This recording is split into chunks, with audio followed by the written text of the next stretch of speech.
Hello everyone, this is Dr. K. Punitha, Assistant Professor of Economics, St.Joseph's College of Arts and Science, Autonomous, Cuddalore. So today we are going to talk about the water conservation. So what is the water conservation? The process of saving water for future utilization is called water conservation. Okay. Rain is the principal source of fresh water.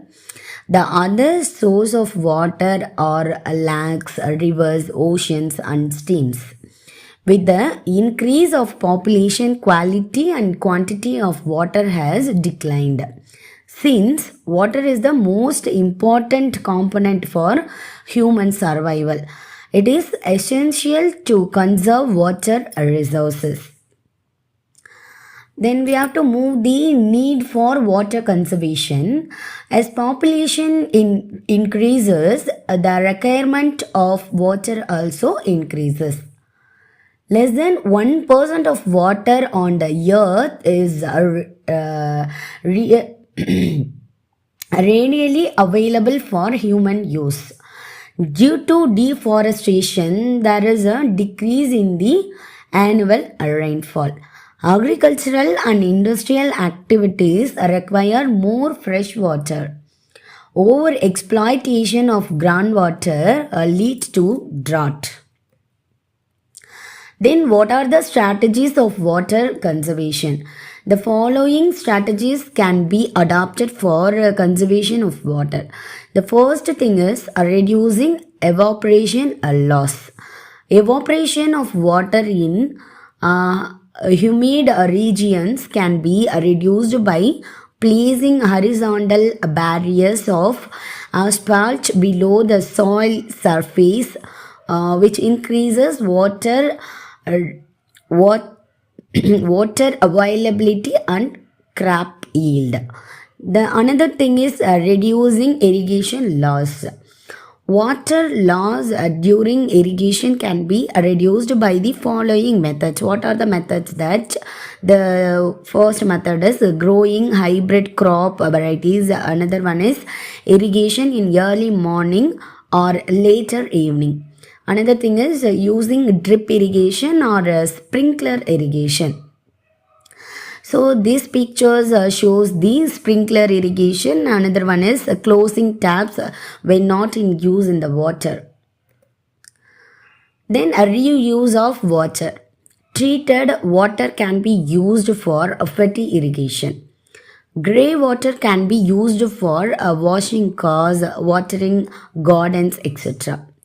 Water used for washing vegetables and fruits can be used to water plants.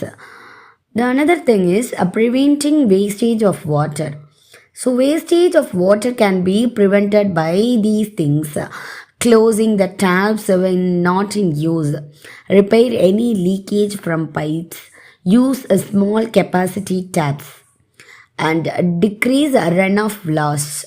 Runoff can be reduced by allowing water to infiltrate into the soil.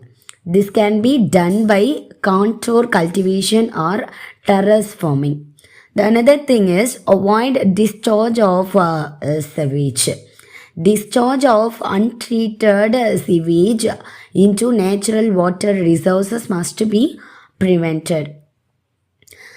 Then we have to move the methods of water conservation. What are the methods or the water conservation?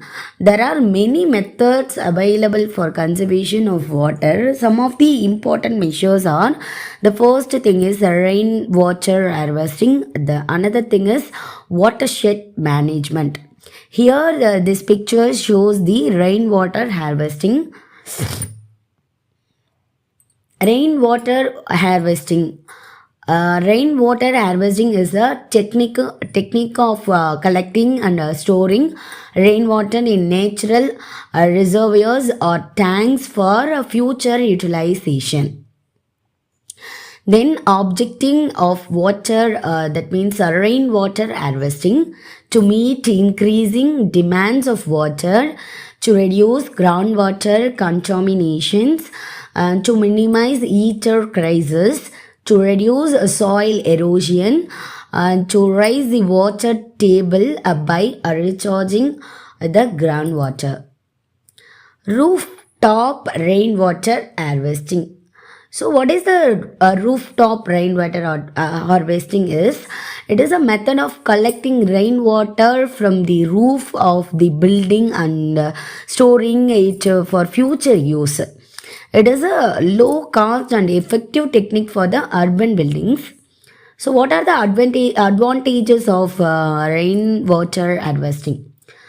Improves the quality and quantity of groundwater, reduces soil erosion and flooding, then increases the availability of water, promotes water and energy conservation. Then what is the watershed management? What is the meaning of watershed? The land area from which water drains under the influence of gravity into a stream, lake, reservoir or other body of surface water. Then another thing is watershed management. What is the watershed management? The management of rainfall and resultant runoff is called watershed management. There are some factors of affecting watershed. What are the factors? It is overgrazing, deforestation, mining, construction activities, droughty climates, like that. Then what are the objectives of watershed management? To minimize the risk of floods, droughts and land, to prevent soil erosion by runoff, to raise the groundwater level, to generate employment opportunities, to develop rural areas in the region.